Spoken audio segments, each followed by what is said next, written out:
Selamat malam pemirsa, jumpa lagi di Perempuan Bicara bersama saya Balkis Manisang dan selama 1 jam ke depan kita akan membahas ini salah satu berita yang sangat ironi ya karena juga sedang diproses saat ini di Polda Bali begitu ya. Iketut Arik Wiantara, 53 tahun, adalah seorang yang mengaku berprofesi sebagai dokter gigi tetapi melakukan aborsi terhadap ribuan pasien wanita di Bali kurun waktu 2006 sampai 2023. Nah, ini yang menyakitkan lagi mendengarkannya karena Iketut Arik ini sebelumnya sudah pernah juga menjadi narapidana dalam kasus yang sama.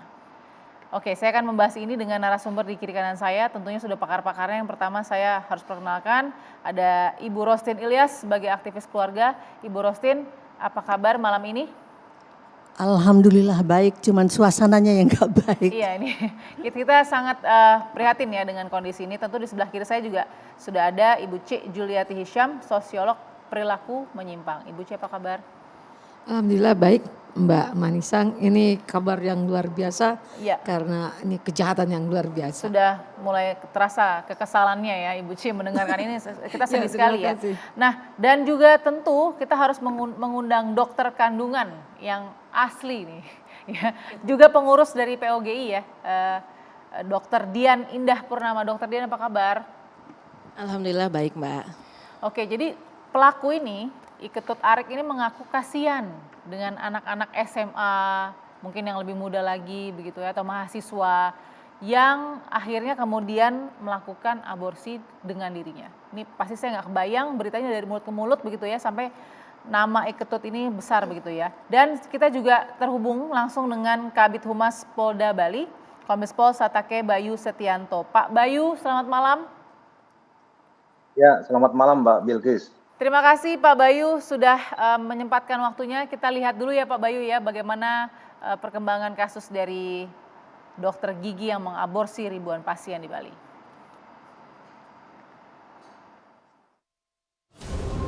Perbuatan ini sudah yang ketiga. Perbuatan yang pertama dilakukan pada tahun 2006. Rata-rata pasiennya adalah anak-anak usia produktif, ada yang SMA, ada yang masih kuliah, ada yang masih kerja, melakukan praktek kedokteran tanpa izin. Jadi yang bersangkutan juga tidak ada izin dan bukan merupakan anggota ID.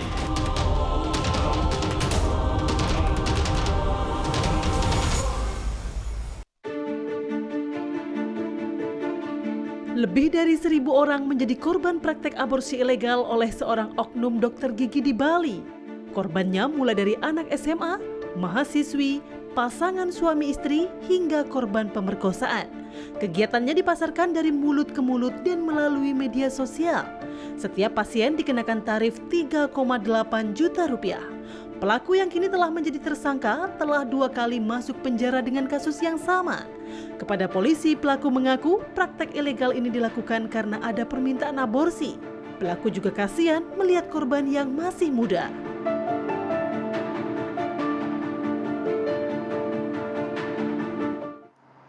Baik, saya langsung ingin memperbaharui informasinya kepada Pak Bayu.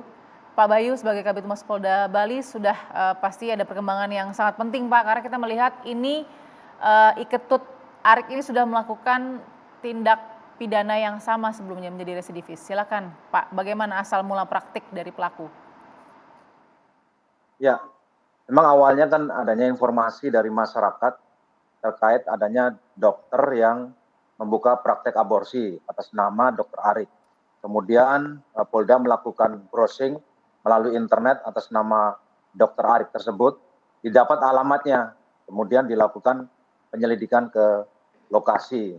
Di lokasi kebetulan juga yang bersangkutan selesai melakukan aborsi ke salah satu pasiennya dan yang sekarang ini dijadikan sebagai saksi. Kebetulan sekarang ini ada 5 yang sudah dilakukan pemeriksaan untuk menjadi saksi. 2 dari pasiennya, kemudian 1 pembantu rumah tangga dan yang 2 adalah tetangganya. Yang bersangkutan memang di 2006 sudah pernah diproses, kemudian mendapat hukuman 2,5 tahun. Itu dilaporkan oleh pihak ID sendiri.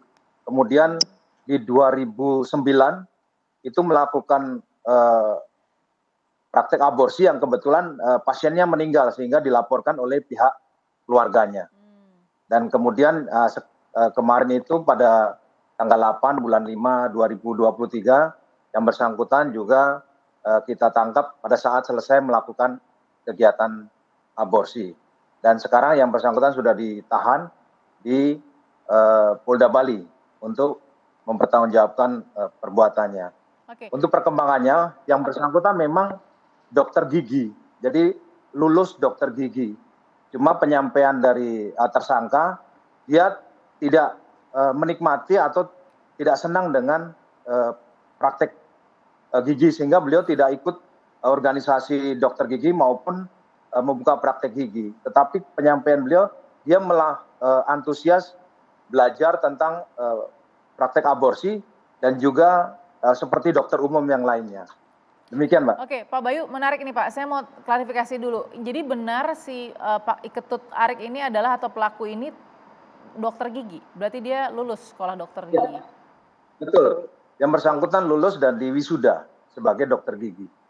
Oke, tapi tidak terdaftar di Ikatan Dokter atau persatuan yang lain. Beliau tidak mau ikut organisasi dokter gigi dan juga tidak mau membuka praktek gigi. Oke, saya klarifikasi lagi ya Pak Bayu ya. 2006 itu sudah melakukan praktek, lalu kemudian tertangkap ya Pak ya. Dihukum 2,5 tahun, keluar, ya. Betul ya Pak ya? Keluar, kemudian di 2009, betul. Di 2009 kena hukuman 6 tahun. Berarti sudah 2 kali residivis? Ya, sudah 2 kali yang bersangkutan. Oke. Kalau yang kedua, pasiennya meninggal. Karena melakukan aborsi, pasiennya meninggal, kemudian keluarganya melaporkan ke polisi. Iya, jadi karena ada laporan atau aduan tadi ya Pak ya. Nah, Ya, Pak betul, ini menarik nih Pak, ketika ada seorang residivis yang 2 kali sudah dihukum begitu ya, 2,5 tahun dan 6 tahun dengan kasus yang sama, aborsi begitu. Ini kenapa dia bisa lolos lagi tuh Pak? Dari setelah 2009 berarti 6 tahun setelah itu ya, begitu ya. Dia sudah 2014 dia bebas begitu ya, dan berpraktek lagi sampai 2023 Pak? Prakteknya mulai 2020, April 2020. 2020 sampai 2023.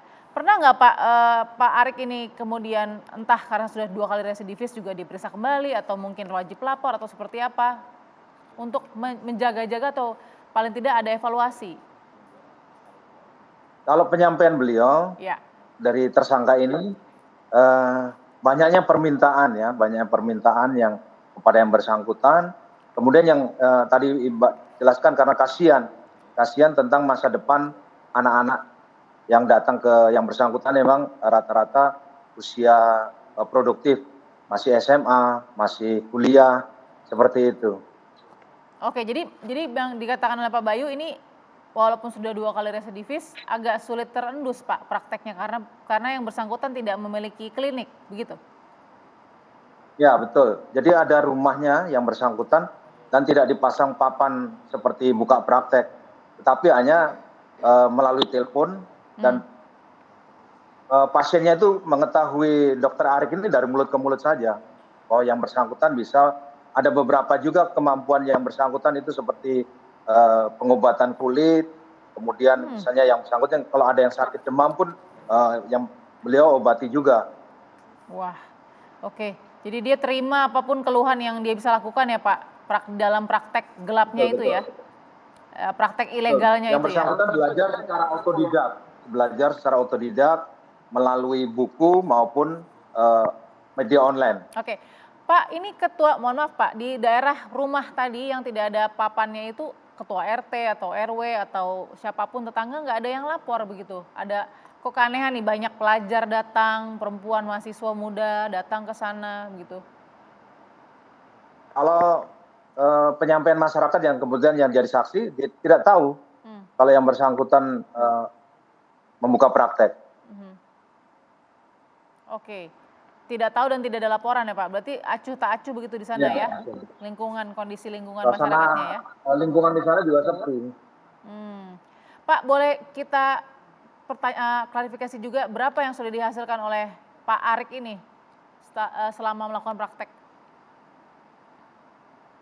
Kalau di data perhitungannya, tapi kita tidak bertanya juga sama pihak tersangkanya, ya kurang lebih ya sekitar 50 jutaan lah kalau yang bersangkutan dihitung, karena per orang kan 3.800.000.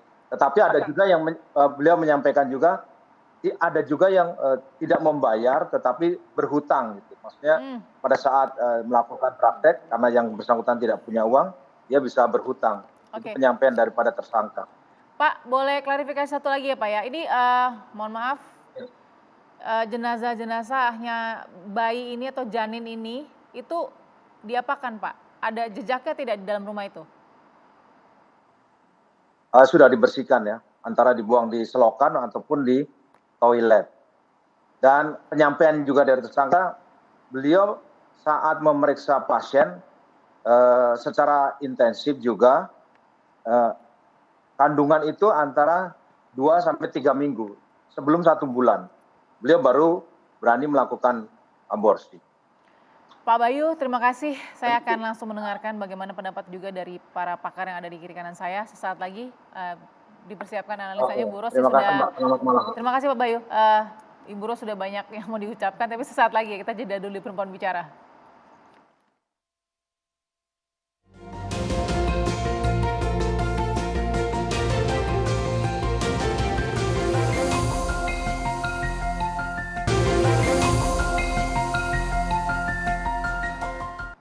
Terima kasih Anda menyaksikan Perempuan Bicara. Kita tadi di segmen pertama sudah dengarkan bagaimana perkembangan dari Pak Bayu ya, Kabid Humas Polda Bali tentang pelaku ini, Iketut Arik gitu ya, yang merupakan dokter gigi. Saya mau dengar masing-masing, saya ke Buci dulu deh. Buci, melihat perilaku yang dilakukan oleh Pak Iketut Arik ini, seperti apa?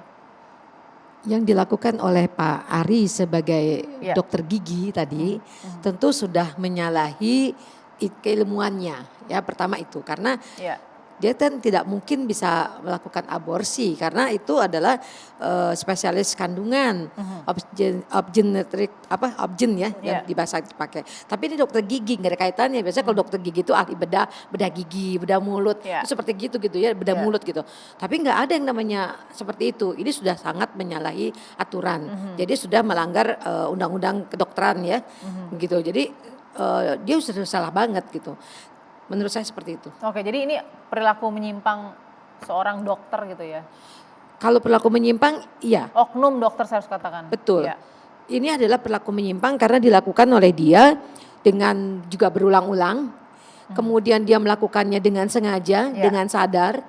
Tetapi di sini bukan permasalahannya sekedar dia melakukan perbuatan itu. Kita melihat dari sisi dia mempunyai jaringan.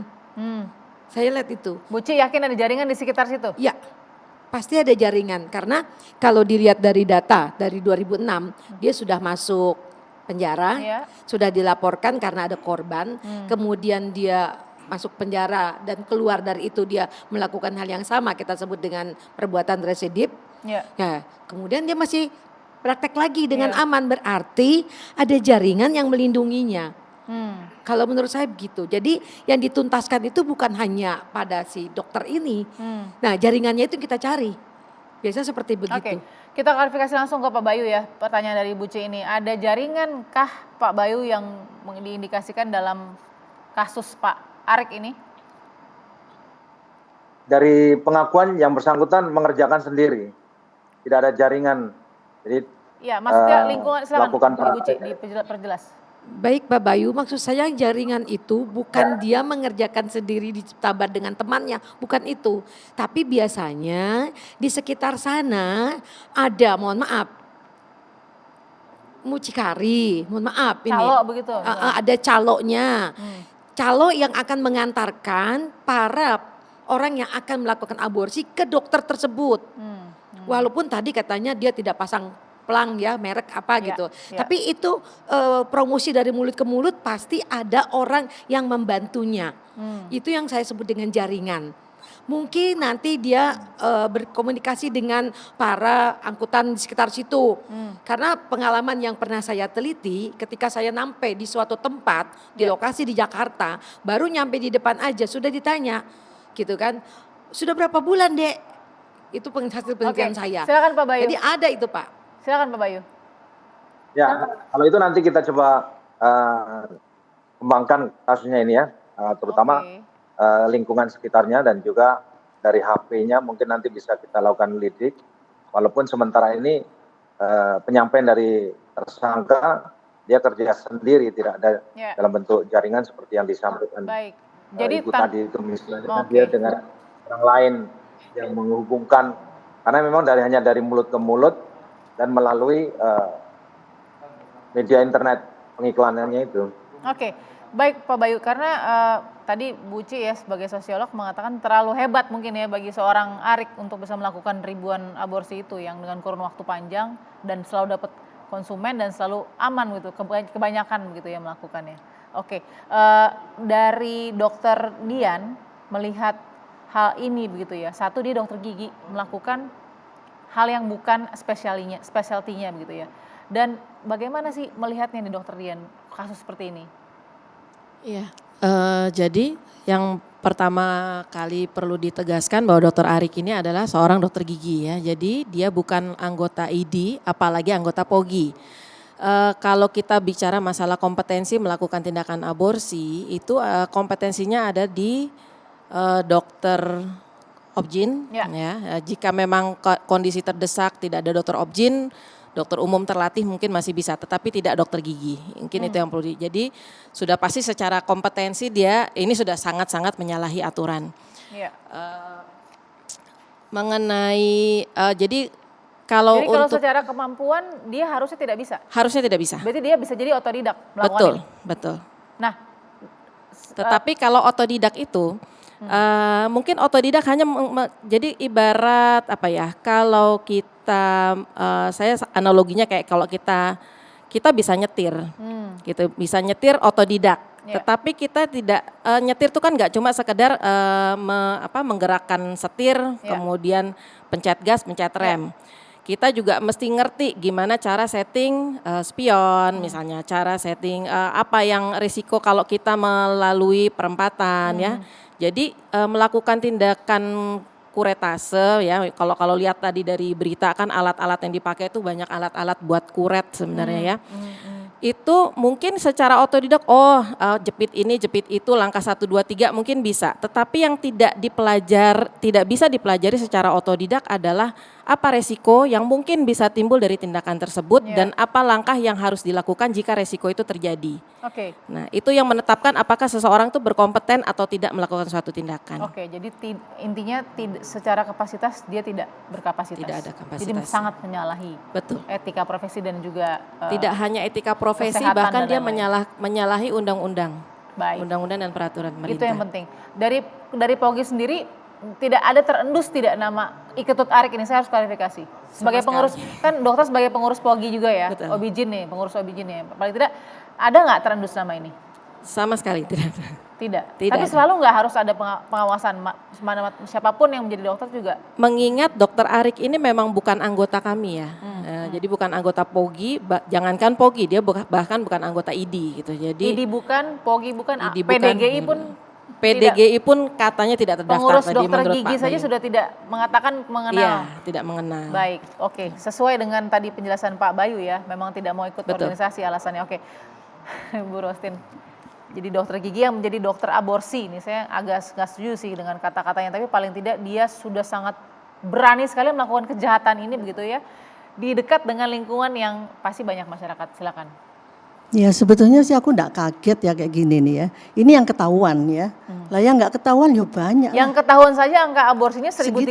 sekian. Ya Ini tapi yang nggak banyak ketahuan loh, berapa? enggak usah dokter lah. Kalau yang untuk aborsi itu ya dukun aja bisa kok. Dukun bayi bisa, perawat bisa, siapapun bisa. Yang penting ini orang mau gitu loh ya. Nah ini masalahnya bagi saya sekarang ini dokter kan enggak kemana-mana dia. Dia duduk di rumahnya. Mereka datang. Ya, jadi bukan pemaksaan, bukan pemerkosaan, bukan, dia duduk dengan menjual tangannya yang pakai belas kasihan itu tadi ya. Kasihan dia masih usia produktif, jadi harus dibantu. Banyak alasan ya untuk sebuah pembenaran yang kotor ini tadi, ya kan. Nah, cuman masalahnya sekarang di sini apa ya? Kita kok selalu kayak kaget kayak gini nih, kaget. Tahun lalu kan udah ada juga kayak gini kan.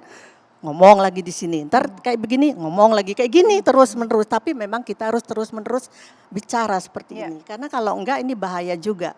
Jadi maksud saya harusnya kita itu yang kita lihat itu adalah bagaimana kita mendidik anak-anak tentang seksual pendidikan ini, pendidikan seksual itu penting sekali.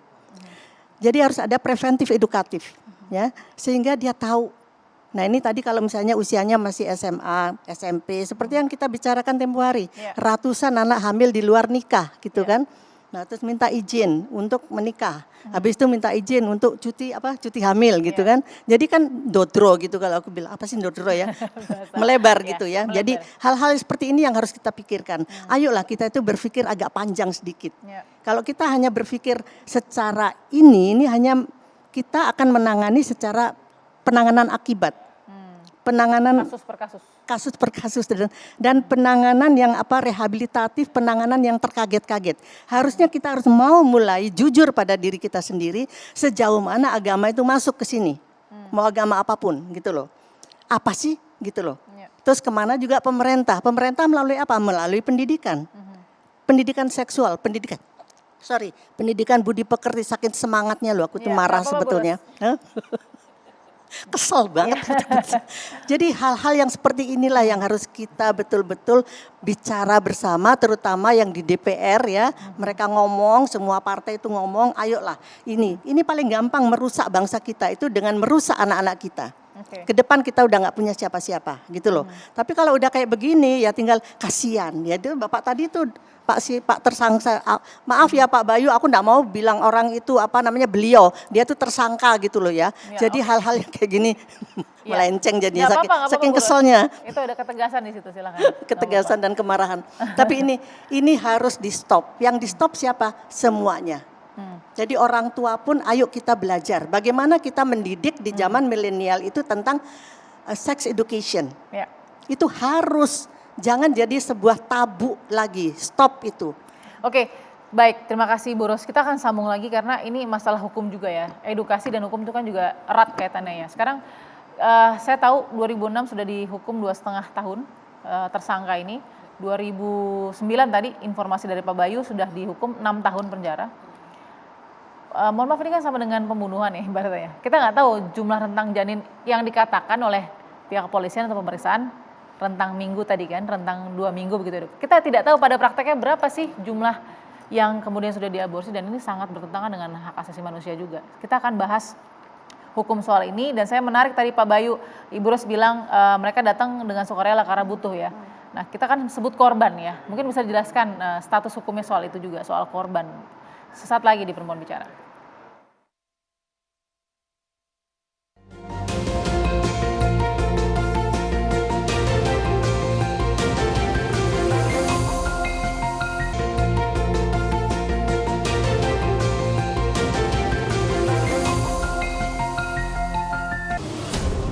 Perbuatan ini sudah yang ketiga.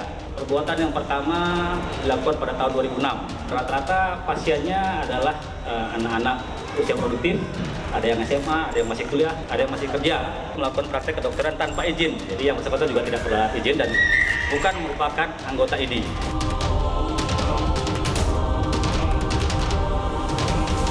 Korbannya adalah gadis-gadis muda di mana harusnya belum mengalami atau merasakan yang namanya aborsi, karena yang namanya aborsi pastilah kembali kepada keluarga, kembali kepada sekolah akan arti dari pendidikan seksual untuk gadis-gadis muda. Jadi kami sangat prihatin, kami sangat terkejut. Sebetulnya begitu sedih sih Pak ya, saya sebagai guru pendidik, saya nggak pernah bayangkan hal itu bisa terjadi. Cukup sedih sih, karena kan itu juga yang pertama itu juga bukan ranahnya dia untuk melakukan aborsi, dan juga yang kedua aborsi itu kan tindakan yang lumayan ilegal di Indonesia itu, jadi ya cukup sedih aja. Juga disayangkan ya Pak ya, kan kita tuh banyak sih yang pengen punya anak gitu, tapi sayang diaborsi. Tapi itu kan udah punya jalan masing-masing Pak, kita nggak tahu juga orang-orang ya. Kalau menurut Ibu, apa hukuman yang pantas nih Bu untuk pelaku sendiri? Penjara seumur hidup, Pak. Seperti itu. Mati saya kira Bapak, biar tidak tidak mengulang kembali begitu. Karena memang ini generasi-generasi kita diracuni untuk hal-hal yang seperti itu. Baik, Anda sudah mendengarkan bagaimana masyarakat bicara ya tadi ya. Soal hukum juga tadi yang sudah kita sedikit singgung. Sebelum jeda saya mau ke Pak Bayu dulu. Pak Bayu, masih mendengar suara kami dengan jelas ya Pak ya?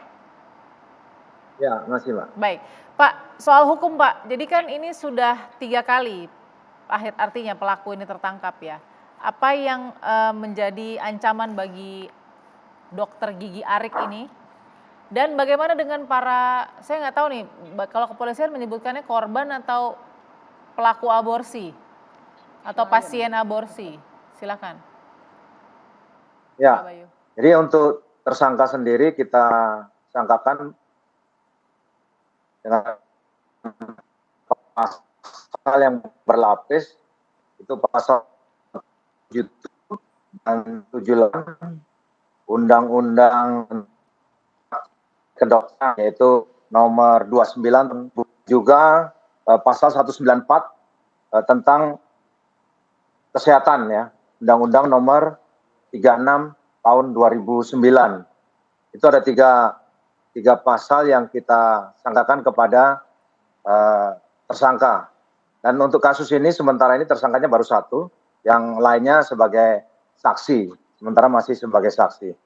Baik, kebetulan ada yang waktu saat dilakukan penggerebekan itu ada juga pasien yang di sana yang sudah selesai melaksanakan aborsi, itu kita sementara ini masih diperiksa sebagai saksi. Oke, Pak Bayu, apakah dari 1.300 sekian itu nama-namanya terdata dengan jelas atau tidak Pak? Itu hanya ada dalam buku pembukuan ya, daftar hadir di sana yang datang pasiennya. Berarti ada nama, ada nomor kontak begitu ya, Pak Bayu?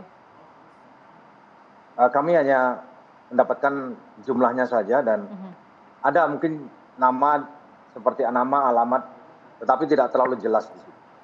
Pak, sebelum saya kembali ke meja perempuan bicara, tadi ketika Bapak katakan ini masih 1 tersangka ya Pak, yang lain masih saksi ya Pak?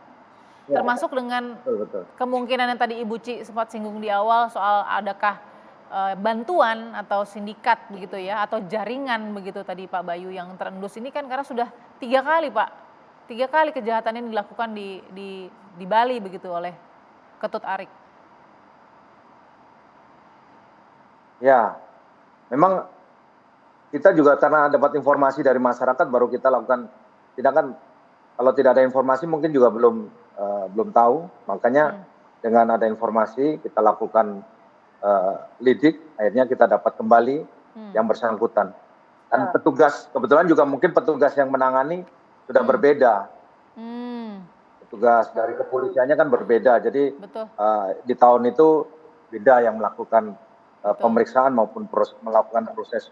Berarti berbeda. Cukup cerdik juga ya Pak pelaku, karena dia tahu gitu 2006 pasti penyidik dan petugas polisian sudah berbeda dengan tahun 2009, dan 2009 beda juga dengan tahun 2020. Sehingga dia tahu betul kapan dia harus melakukan praktek yang sama yang sangat berbahaya ini begitu. Karena bagaimana Pak kita bisa menandai orang-orang ini yang melakukan kejahatan berkali-kali begitu Pak? Kalau penyampaian dari tersangka sendiri ini Pak, yang penyampaian tersangka penyampaian tersangka ini yang bersangkutan sebenarnya juga tidak mau, tetapi ya itu yang tadi dibilang karena kasihan, kemudian permintaannya pasien, ditambah yang bersangkutan ini dengan kemampuan dokter giginya dia tidak bisa tidak tertarik, tetapi dia lebih senang dengan melakukan proses pemeriksaan yang seperti ini, melakukan praktek seperti ini yang dia cukup senang dengan melakukan praktek ini sehingga bisa mengulangi lagi. Jadi jadi ini kalau satirnya begitu Pak Bayu, berarti karena passionnya dan kemudian dia belas kasihan. Kalau belas kasihan harusnya tidak dikenakan biaya begitu ya Ibu Ros. Mungkin oke Pak Bayu, saya sudah terima tadi pesan dengan baik. Artinya ada ancaman atau pasal berlapis ya tadi ya? Pasal berlapis ya. Jadi pasti sudah lebih dari ancaman hukuman maksimal, mungkin bisa saja ya Pak ya? Ya, hukumannya sih memang hanya dengan berlapis ini 10 tahun dan dendanya 10 miliar. Ya, kita berharap nanti dari hasil pengadilan di pengadilan bisa lebih berat. Baik, terima kasih Pak Bayu. Bu Ros, kembali ke tadi penjelasan Pak Bayu ini soal pelaku yang memang tadi sepertinya cerdik juga, tapi kemudian kok pasien. Saya juga suka bingung ketika menyebut pasien. Dokter juga sudah mau berbicara tadi ya. Pasien aborsi ini kita panggilnya sebagai apa? Korban atau pelaku aborsi juga sebenarnya? Kalau saya sih melihatnya ini orang yang harus dibantu dan harus diberikan sebuah pendidikan ya. Tapi ini kan penanganan akibat jadinya. Saya nggak akan ke situ deh, karena ini udah terjadi ya. Oke. Udah terjadi apapun dialah namanya, mau dia orang bodoh, mau dia orang Karena yang ketika, munafik. mohon maaf Bu Ros, saya izin. Karena ketika kita meletakkan satu definisi yang tepat di situ bagi pelaku aborsi atau pasien aborsi, maka kita tahu kan, oh akarnya ternyata perspektifnya kita salah di situ. Ya, jadi Itu yang jadi mana? Edukasi juga. gini, iyalah edukasi. Karena bukan soal apa, bukan soal kita hanya melihat aborsinya aja ya. Betul. Orang suami istri pun kadang-kadang belum pengen punya anak, yuk dibuat, digugurin dulu. Karena kita pengen honeymoon, bisa kayak begitu. Jadi ini dari yang bodoh sampai yang terpinter pun bisa terjadi kayak begitu. Ya kan? Atau misalnya anaknya lagi trauma, ini mau dikawinin tapi nggak ada lakinya gitu, nggak ada suaminya.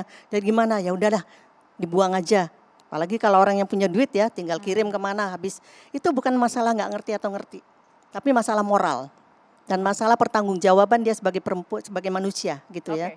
Jadi ini menurut saya ini sudah kesalahan yang kesekian kali. Ayolah kita itu jangan terlalu sederhana melihat permasalahan ini gitu loh. Jadi harus kita mulai benar ini. Kita tuh gimana caranya mendidik anak-anak kembali lagi. Gambaran besar tadi ya. Ya gitu loh. Karena ini anak-anak sudah gadget lah apalah semuanya di situ petunjuk. Dan education dari situ lebih cepat. Dan lebih menyenangkan. Apa-apa kalau nggak bagus kan lebih menyenangkan kan gitu. Jadi ini harus kita sepakati dulu. Kita tuh mau ngomong apa? Kalau hanya mau ngomong marah-marah kepada si Pak Dokter ini ya nggak kelar. Setuju Pak Ya, Bu Rosin, gitu setuju loh. sekali. Oke, tadi dari kekhawatiran Bu Ros gitu ya, karena kasus per kasus saja yang kita tangani begitu kan, kebanyakan. Gimana Bu Ce juga melihat perilaku menyimpang ini, pasien melakukan aborsi dan lain-lain? Baik, jadi gini, kalau yang namanya tindakan aborsi Ya. yang dilakukan oleh seorang wanita itu merupakan adalah suatu perbuatan atau tindakan pilihan. Oke. Dia sudah melakukan pilihan untuk mengaborsi. Secara sadar dia melakukan pilihan itu agar menyelesaikan permasalahan yang dihadapi. Baik itu mungkin hamil di luar nikah, karena kecelakaan, saking hotnya dia bercinta, atau tadi suami istri yang tidak ingin punya anak lagi. Itu semuanya adalah pilihan dia untuk melakukan perbuatan itu. Maka di dalam hukum, mereka itu harus diberikan hukuman sesuai dengan pasal di dalam Kitab Undang-Undang Hukum Pidana. Itu ada di sana disebutkan pasal 346 KUHP. Yang menyatakan bahwa seorang wanita secara umum dinyatakan bersalah melakukan tindak pidana dan dijatuhi hukuman penjara paling lama 4 tahun. Jadi dia memang harus dihukum, gitu loh. Nah jadi bukan hanya Pak Dokter tadi yang dihukum dengan denda sekian-sekian, tapi orang yang melakukan pilihan melakukan aborsi juga harus dihukum. Tanpa alasan, kesehatan atau mungkin alasan Karena hukumnya itu tadi. Oke. Nah kemudian dalam hal ini dia melakukan perbuatan tersebut, saya pengen tahu juga loh data dari Pak Dokter. Dengan 1.300 sekian, itu berapa orang yang melakukan perbuatan tersebut mengulang. Artinya kan kalau yang sekali nggak mungkin, pasti ada yang mengulang. Kalau sudah mengulang, orang tersebut mengulang perbuatan aborsi, berarti ada sesuatu yang melatar belakanginya. Apakah dia melakukan perbuatan itu karena sengaja untuk mencari sesuatu? Kita nggak tahu. Jadi bukan hanya jangan dikatakan kasihan dia anak SMA, dia anak begini dan begitu. Itu adalah kalimat-kalimat lip service sebetulnya yang diucapkan sebagai itulah dia marketingnya seperti itu. Kalimat marketing gitu loh. Tetapi sesungguhnya permasalahan itu di mana? Lihat data itu, betulkah Pak Polisi menemukan data 1.300 itu satu kali orang melakukan? Apakah itu tidak berulang? Justru kalau berulang kita lihat tadi seperti dikatakan Bu Rosi, memang dekadensi moral di Indonesia sudah sangat-sangat parah. Oke. Itu yang harus kita tekankan. Baik, oke terima kasih Ibu Ci. Setelah jeda saya akan langsung ke Dokter Dian karena ini kayak tugasnya Dokter Dian juga cukup panjang ya dokter. Tolong dijelaskan nanti apa resiko begitu ya dan atau bagaimanakah pilihan-pilihan ini harus dilakukan jika memang harus dilakukan ya. Ini harus diedukasi oleh tentu pemirsa Perempuan Bicara. Sesaat lagi di TV One.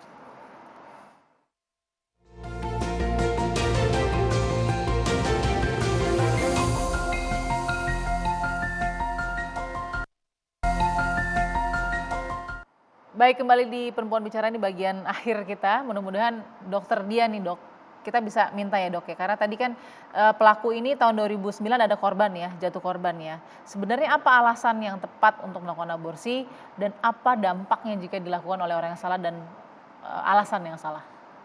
Baik, sekali lagi saya kurang setuju sama istilah korban ya. Karena seringkali memang ini kenapa kok masih tadi Bu Ros sampai ngomong sampai saat ini masih ada terus ya karena memang konsumennya ada dan makin banyak, makin kesini makin banyak gitu. Jadi saya setuju dengan yang dikatakan Bu Ros, ini masalahnya adalah edukasi dan ya edukasi seksual dan kesehatan reproduksi remaja. Jadi remaja kita ini cenderung lebih cepat tahu masalah bagaimana berhubungan seksual tetapi tidak mengerti mengenai masalah kontrasepsi, bagaimana suatu janin bisa ada di dalam kandungan gitu ya. Ekstrimnya nih saya pernah punya pasien yang bahkan tidak tahu bahwa kalau berhubungan satu kali bisa hamil dan itu nggak cuma 1-2 gitu.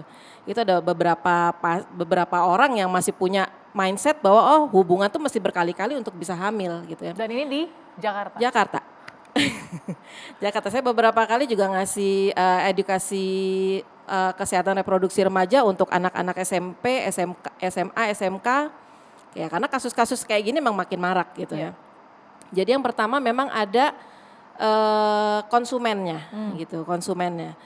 Yang kedua akses untuk ke arah kontrasepsi juga masih ya meskipun kalau lihat di komentar-komentar ya kalau dari berita mengenai dokter ini kan itu di toko minimarket itu deket kasir tuh tinggal beli loh gitu ya. Tetapi mungkin masalah tabu ya, tabu untuk membeli atau apa jadi mengakses ke kontrasepsi juga masih sulit sepertinya. Jadi tabu membeli tapi tidak tabu untuk melakukan. Betul. Waduh, gimana ya mindsetnya ini? Lalu kemudian? Terus jadi mungkin kalau tadi ditanyakan apakah ini harus yang pendidikan rendah, enggak juga gitu ya. Ini bukan masalah pendidikan rendah tapi mungkin karena masalah tabu jadi untuk mencari tahu masalah kesehatan reproduksi itu juga enggak terakses dengan baik. Satu lagi kasus juga saya pernah dapat kasus ya anak ya tadi yang mungkin Bu Ros bilang jangan-jangan dokternya dikadalin gitu ya. Jadi dia bahkan nggak sadar kalau terlambat haidnya gara-gara dia hamil karena dia merasa ya itu tadi saya cuma ngelakuin sekali dan itu S1. Dia mahasiswi ya perguruan tinggi juga lumayan bonafit menurut saya gitu. Jadi artinya pintar belum tentu pintar secara kesehatan reproduksi. Bahayanya? Mengenai bahayanya jadi tadi saya sudah ceritakan di awal butuh kompetensi untuk melakukan tindakan kuretase lah saya gampangnya ngomong abortus lah. Abortus. Jadi abortus ini ada 2, ada abortus medicinalis ya dan abortus provocatus. Abortus medicinalis artinya pengguguran kandungan yang kita lakukan karena ada indikasi. Biasanya indikasinya karena ancaman kesehatan pada ibu atau ancaman kesehatan pada janin atau kandungan yang dianggap tidak akan survive. Ya. Itu diatur dalam Undang-Undang Kesehatan nomor 36 di pasal 75 ya sama kalau detailnya juga ada di peraturan pemerintah ya nomor 61 tahun 2014 benar ya Bu? Sudah boleh jadi mahasiswi Bu ya? Ya jadi itu detailnya ada di situ kapan kita bilang ini indikasi dan kapan tidak gitu. Termasuk juga di situ indikasinya adalah kasus perkosaan. Terus, yang pertama usia kandungan dulu ya. Jadi usia kandungan yang diatur itu adalah 6 minggu ke bawah. Artinya Kenapa kok diatur 6 minggu ke bawah atau 40 hari ke bawah dari hari pertama hari terakhir ya, jadi kurang lebih 1,5 bulan. Karena makin besar usia kehamilan jika dilakukan tindakan aborsi maka akan makin naik bahayanya. Resiko ya. Bahaya resikonya itu ada 2, morbiditas, mortalitas. Mortalitas artinya kematian. Jadi aborsi apalagi aborsi ilegal ini hampir selalu terkait dengan aborsi tidak aman. Baik. Ya. Tadi mungkin kalau dilihat di video sekilas saya lihat itu modelnya cuma bed yang dimodifikasi, kemudian ada USG kecil ya, tidak ada monitor misalnya untuk monitor detak jantung, monitor nafas gitu ya, padahal ada penggunaan obat bius sudah pasti ya. Obat bius itu resiko mulai dari resiko alergi sampai resiko depresi nafas misalnya ya. Jadi prosedur tindakannya sendiri beresiko. Kemudian saat tindakan resiko untuk ini biasanya selalu kita sampaikan setiap kita mau melakukan tindakan kuretase ya. Biasanya kita akan sampaikan kepada pasien bahwa ada resiko infeksi, resiko jika prosedur tidak dilakukan dengan baik ya, kemudian resiko perforasi. Perforasi itu jadi kita melukai jaringan rahim sampai menimbulkan perdarahan ya. Jangan lupa pengguguran tidak aman ini masuk dalam salah satu penyumbang kematian ibu terbesar. Itu yang penting untuk dicatat Dokter Dian, terima kasih. Kenapa? Karena 2009 tadi ada korban yang jatuh dari 2006 ya kalau tidak salah ya, 2006 yang kedua ada kalinya. korban yang meninggal 2009, tapi 2006 juga sempat kalau tidak salah 2006 ya. Saya harus yang kedua pokoknya. 2006 tadi kalau tidak salah Pak Bayu katakan ada jatuh korban, artinya memang ada bisa saja yang melakukan aborsi atau abortus tadi di atas 6 minggu. Kita tidak tahu. Betul. Kita tunggu bagaimana Pak Bayu melakukan penyelidikan ini dengan Polda Bali. Mudah-mudahan Pak terungkap dengan jelas dan tidak ada lagi kejadian seperti ini baik di Bali dan juga di Indonesia. Terima kasih Pak Bayu sudah bergabung di Perempuan Bicara. Terima kasih Ibu Ros, terima kasih Bu Ci dan juga Dokter Dian. Kita akan lihat bagaimana perkembangan kasusnya. Selamat malam, sampai jumpa.